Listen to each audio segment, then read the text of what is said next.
আসসালামু আলাইকুম এভরিওয়ান, আশা করছি সবাই বেশ ভালো আছেন। চলে আসলাম নতুন একটা রেসিপি নিয়ে সবার সামনে। আশা করছি রেসিপিটি ভালো লাগবে। আমার আজকের রেসিপি ফ্রাইড রাইস। ফ্রাইড রাইসের এই রেসিপিটি আপনাদের পছন্দ হয়ে থাকলে অবশ্যই চ্যানেলটি সাবস্ক্রাইব করবেন।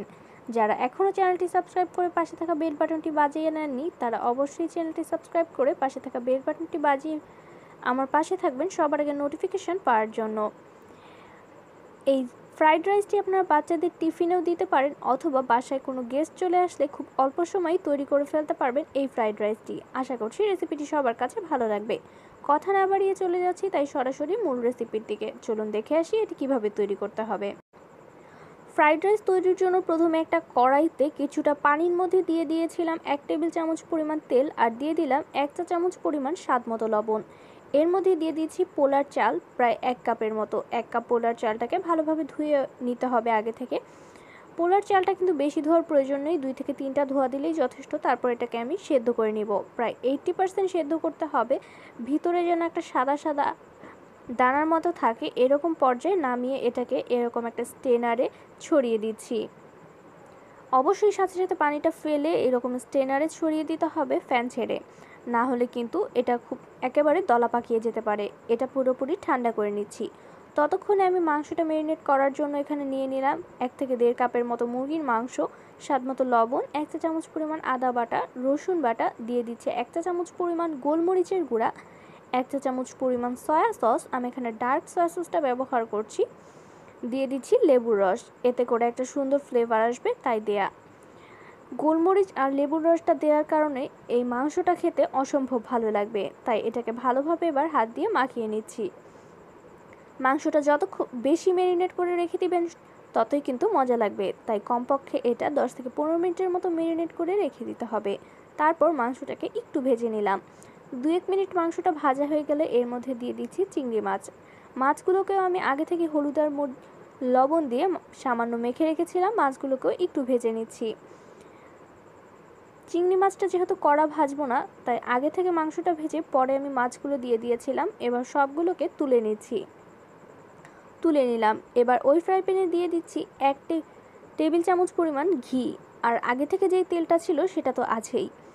এবার এর মধ্যে দিয়ে দিচ্ছি রসুন কুচি প্রায় 1 টেবিল চামচ পরিমাণ। এই রসুনটা একটা সুন্দর ফ্লেভার আনবে তাই রসুনটা দেয়া। রসুনটাকে আগে থেকে 1 মিনিটের মতো একটু ভেজে নিচ্ছি, পুরোপুরি লাল করে ভাজবো না।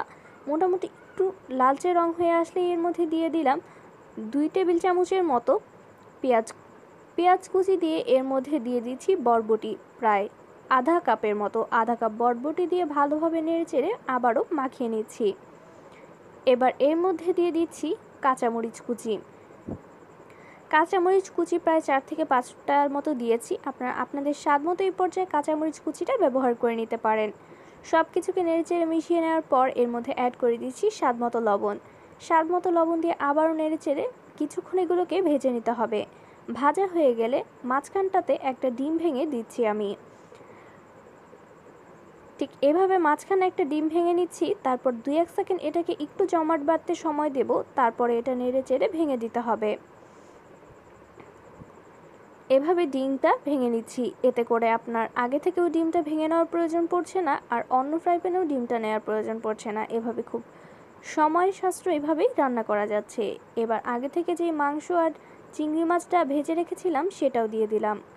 দিয়ে 2-3 মিনিট নাড়াচাড়া হয়ে গেলে পোলার চালটা দিয়ে দিচ্ছি। পোলার চালটা দেখতেই পাচ্ছেন পুরোপুরি ঠান্ডা হয়ে যাওয়ার কারণে কিন্তু অনেকটাই ঝরঝরে হয়ে গেছে, কোনো প্রকার দলা পাকিয়ে নেই। এবার সব কিছুকে ভালোভাবে মাখিয়ে নিলাম।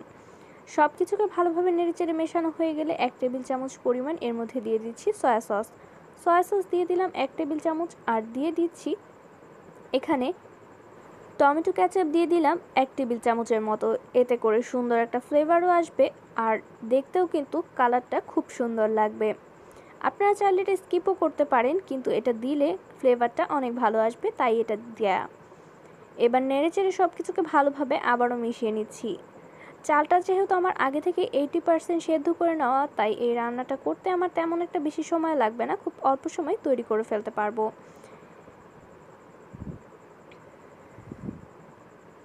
এই পর্যায়ে আপনারা লবণটা টেস্ট করে নিতে পারেন। আমার মনে হচ্ছিল লবণটা একটু কম, তাই আমি আবারও একটু লবণ এর মধ্যে অ্যাড করে দিলাম।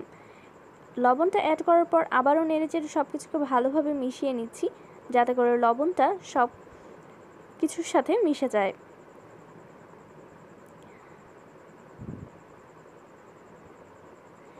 এটাকে ঢাকনা দিয়ে ঢেকে অপেক্ষা করছি 2-1 মিনিট। বেশিক্ষণ ঢাকনা দিয়ে ঢেকে রাখা যাবে না, তাহলে কিন্তু কালারটা নষ্ট হয়ে যাবে। জাস্ট 2-1 মিনিট ঢাকনা দিয়ে ঢেকেই বা এটাকে পরিবেশন করে নিব। খুবই অল্প সময়ে তৈরি হয়ে গেল এই ফ্রাইড রাইসটা। আশা করছি আপনাদের কাছে রেসিপিটি বেশ ভালো লেগেছে। ভালো লেগে থাকলে যারা এখনও আমার চ্যানেলটি সাবস্ক্রাইব করেনি, অবশ্যই চ্যানেলটি সাবস্ক্রাইব করে আমার পাশে থাকার চেষ্টা করবেন। আর পাশে থাকা বেল বাটনটি বাজাতে কিন্তু একেবারেই ভুলবেন না, আমার ভিডিও আপলোড দেওয়ার সাথে সাথেই নোটিফিকেশন পাওয়ার জন্য। আশা করছি রেসিপিটি সবার কাছে বেশ ভালো লেগেছে। ভালো লেগে থাকলে প্লিজ ফ্রেন্ডস আর ফ্যামিলির সাথে রেসিপিটি শেয়ার করবেন আর কমেন্টের মাধ্যমে কেমন হয়েছে সেটা জানাবেন। নেক্সটে আপনারা কী ভিডিও দেখতে চান সেটাও কিন্তু জানিয়ে ফেলতে পারছেন কমেন্টের মাধ্যমে। আজকের মতো ভিডিওটি এখানেই শেষ করছি। নতুন কোনো ভিডিও নিয়ে আবার দেখা হয়ে যাবে। ততদিন ভালো থাকবেন, সুস্থ থাকবেন। আশা করছি অন্য কোনো রেসিপি নিয়ে আবারও খুব শীঘ্রই দেখা হয়ে যাচ্ছে। আজকের মতো এখানেই শেষ করছি। আসসালামু আলাইকুম।